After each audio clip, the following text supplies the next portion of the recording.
ராசி மற்றும் லக்னக்காரர்களுக்கு இந்த ஆகஸ்ட் மாத பலன்கள் எப்படி இருக்குன்னு பார்த்துடலாம். ஆல்ரெடி நம்ம சொல்லியிருக்கோம், மிதுன ராசிக்காரர்களுக்கு வந்து பாத்தீங்கன்னா இப்ப செவ்வாய் லக்னத்திலே உட்காந்துருக்காரு. செவ்வாய் யாரு? 6 உங்களுக்கு வந்து பாத்தீங்கன்னா 11. ஸோ 6, 11 அப்படின்னு சொல்லக்கூடிய செவ்வாய் வந்து லக்னத்திலே உட்காந்துருக்காரு. ஃபர்ஸ்ட் வந்து உங்களுடைய லக்னாதிபதியும் சேர்ந்து இருக்கிறாரு. அடுத்து ஒரு 17க்கு மேல வந்து பாத்தீங்கன்னா செவ்வாய் தனித்த லக்னத்திலே இருக்காரு. ஓகே, இது எப்படி எடுத்துக்கலாம்? ஃபர்ஸ்ட் மிதுன லக்னக்காரங்க ராசிக்காரங்க கண்டிப்பா வந்து ஜாக்கிரதையா டிராவலிங்ல இருக்கிறோம். ஏன்னா வந்து சில பார்த்து ஓட்டணும், அவ்வளவுதான். ஏன்னா 4ஆம் இடத்துல சுக்கிரன் நீசமா இருக்கிறதுனால டிராவலிங் பண்ணும்போது சின்ன சின்ன ஆக்சிடென்ட் அதெல்லாம் கொஞ்சம் பார்த்து போய்க்கோங்க. ஏன்னா செவ்வாய் வந்து பாத்தீங்கன்னா உங்களுக்கே தெரியும், கொஞ்சம் ஸ்பீடெல்லாம் கொடுக்கும். செவ்வாய் அப்படிங்கிறது ஆக்சிடென்ட் மட்டும்தான் குறிக்குமா அப்படின்னு கேட்டா கிடையாது. இது ஒரு பார்ட். சமையல் செய்யும் போது சூடுபடாம பெண்கள் கொஞ்சம் பார்த்து, கொஞ்சம் இந்த மாதத்தில் ஜாக்கிரதையா இருக்கணும், அவ்வளவுதான். ரத்தம் கண்டிப்பா வெளியே தெரியும். அப்புறம் வந்து பாத்தீங்க அப்படின்னு இந்த எல்போ, ஷோல்டர் பெயின் இதெல்லாம் கண்டிப்பா இருக்கும். நரம்பு சம்பந்தப்பட்ட பிரச்சனை, இந்த உடல் வந்து பாத்தீங்கன்னா என்ன சொல்றது, சுகர் எல்லாம் ஜாஸ்தி ஆகுது, பிளக்சுவேஷன். சுக்கிரன் நீச்சமாகிறார் புதன் வீட்டில்.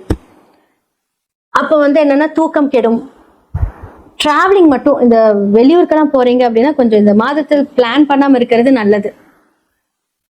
அப்ப வந்து 4ஆம் இடத்துல வந்து சுக்கிரன் நீசமா இருக்கும்போது உங்களுடைய வீடு சம்பந்தப்பட்ட விஷயங்கள், இடம் சம்பந்தப்பட்ட விஷயங்கள், வாகனங்கள், 4ஆம் இடம் அப்படிங்கிறது கார். அந்த இடத்துல சுக்கிரன் நீசமாகும் போது தேவையில்லாம காருக்கு செலவு பண்றது, இது எல்லாமே கண்டிப்பா நடக்கும். அப்ப முடிஞ்ச அளவுக்கு வந்து பாத்தீங்க அப்படின்னா இந்த மாதத்துல ஏதாவது பிளான் பண்ணலாமா? என்னடா எல்லாம் நெகட்டிவாவே இருக்கு, இந்த மாதம் மட்டும்தான். ஒவ்வொரு மாதத்திலும் ஒவ்வொரு கிரகங்கள் என்ன மாதிரி எல்லாம் இருக்குதோ அப்படிதான்.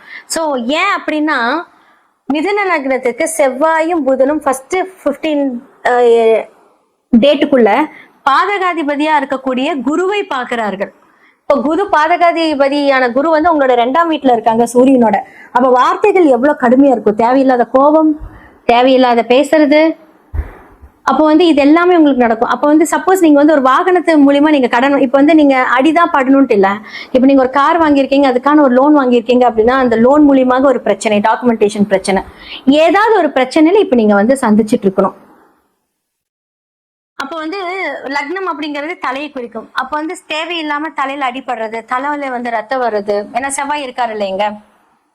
இல்ல வந்து பாத்தீங்கன்னா நம்மளுடைய புத்தி நம்மளோட சொல் பேச்சே கேட்காம யோசனை, ஓவர் திங்கிங், இதுதான். ஆல்ரெடி புதன் ஓவர் திங்கிங் இதுல வந்து ரொம்பவே ஜாஸ்தியா இருக்கும்.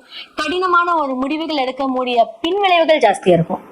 சோ இந்த மாதத்துல வந்து மிதுனத்துக்கு நல்லா இருக்கான்னு கேட்டா கண்டிப்பா வந்து இல்லைன்னு தான் சொல்லுவேன்னா, பாதகாதிபதி உச்சமா இருக்காங்க. உச்சமா இருக்கக்கூடிய பாதகாதிபதி யாரை பாக்குறாங்க? உங்களுடைய 10ஆம் இடமான தொழில் ஸ்தானாதிபதியா இருக்கக்கூடிய குருவை வந்து அந்த இடத்துல சனி இருக்கிறார், வக்ரமா இருக்கிறாரு. நினைச்சு பாத்துக்கோங்க இந்த காம்பினேஷன் எப்படி இருக்கு அப்படின்னு. பாதகாதிபதி பார்வை பாதகத்தையே செய்யும். யார் யாருக்கு குரு எப்படி இருக்காங்கன்னு பாக்கணும். உங்களோட சுய ஜாதகத்தில் அவர் எங்க இருக்காருன்னு பாருங்க. இது பொது பலன்கள் கோச்சாரத்தின் அடிப்படையில் நம்ம சொல்றோம். அப்போ உங்களுடைய பாதகாதிபதி ஒருவேளை வந்து இப்ப கடகத்திலே இருக்காரு அப்படின்னா குடும்பத்துல தேவையில்லாத சண்டை சச்சரவுகள், உங்களுடைய வார்த்தைகளினால் பிரச்சனை, இல்ல மத்தவங்க உங்களை உசுப்பேத்தி விட்டு உங்களை பேச வச்சுட்டாங்க அதனால பிரச்சனை, இது எல்லாமே இருக்கும்.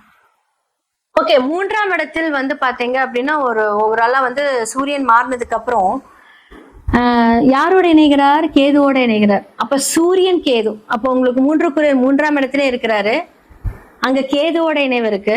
அப்போ வந்து என்ன மாதிரியான விஷயங்கள்? உங்களுடைய இளைய சகோதரன் மூலியமாக இல்ல உங்களுடைய முயற்சிகள் இதனால ஏதாவது வந்து ஒரு தடைகள் ஏற்படுத்தும். இப்ப வந்து நீங்க ஒரு முயற்சி பண்ணிட்டு இருக்கீங்க, ஒரு விஷயத்துக்கு ஏதாவது ஒண்ணு ஸ்டாண்ட் ஃபார்வர்ட் பண்ணலாம், இது பண்ணலாம் அதை பண்ணலாம்னு எடுத்துட்டு இருப்பீங்க.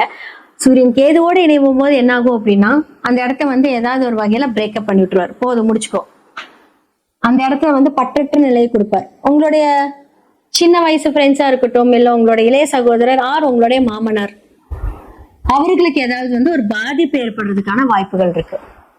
சோ அவங்களுக்கு வந்து ரெகுலரா செக்அப் எடுத்துட்டு போறீங்கன்னா நீங்க போங்க. அதே மாதிரி 5க்குரியவர் 12ஆம் இடம் சொல்லக்கூடிய சுக்கிரன் வந்து 4ஆம் இடத்துல போய் நீசமாகிறார். அப்போ நீங்க சில பிளான்ஸ் எல்லாம் பண்ணிட்டு இருப்பீங்க, அது வந்து பாத்தீங்கன்னா கொஞ்சம் ஒரு என்ன சொல்றது, தூக்கத்தை விட்டு பிளான் பண்றது, நான் சொன்னேன்ல 5ஆம் இடம் அப்படின்னு சொல்லக்கூடியது வந்து பாத்தீங்கன்னா மனசு. அது வந்து நமக்கு ஒரு விஷயத்தை தேர்ந்தெடுக்கும் போது அந்த இடம் வந்து நீசமாகும் போது என்ன அப்படின்னா, ஆரம்பத்தில் நல்லா இருந்தாலும் அதன் மூலியமாக சில இடையூறுகளை சந்திப்பீங்க. அப்ப மிதுன ராசி மற்றும் லக்னக்காரர்களுக்கு இந்த ஆகஸ்ட் மாதம் நல்லா இருக்கான்னு கேட்டா 80% மோசமா இருக்கு, 20% ஃபேவரா இருக்கு. சோ இதெல்லாம் கொஞ்சம் பாத்துக்கோங்க. ஏன்னா வந்து உங்களுடைய 8, 9 அப்படின்னு சொல்லக்கூடியவங்க வந்து பாத்தீங்கன்னா வக்ரமா இருக்கு. 8 வக்ரமா இருந்தா பரவாயில்ல, ஒரு பெரிய பிரச்சனையில போய் மாட்ட மாட்டீங்க. ஏன்னா 6ஆம் அதிபதி செவ்வாய் தான் வந்து இப்போ உங்களுக்கு இருக்கு. சோ இதெல்லாமே கொஞ்சம் பாருங்க, பார்த்து முடிவு பண்ணுங்க. அவசரப்பட்டு எந்த முடிவு எடுத்துக்காதீங்க. ஏன்னா செவ்வாய் வந்து உங்களுக்கு ஃபேவரா அப்படின்னு கேட்டா 6க்குரிய லக்னத்துல இருக்காரு.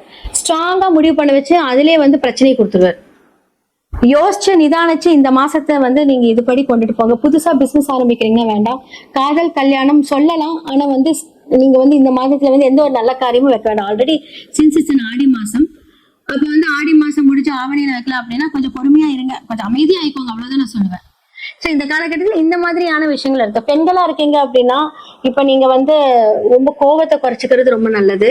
ஏன்னா செவ்வாய் அப்படிங்கிறது அங்காரகன் இல்லையா, கொஞ்சம் கோவத்தை கொடுப்பாரு, கடினமான வார்த்தைகள் பேச விடுவாரு. புத்திசாலித்தனமா ட்ரை பண்ண வைக்கிறேங்கிற பேர்ல வந்து உங்களுடைய கோபத்தின் மூலியமாக இழப்புகளை சந்திப்பீங்க.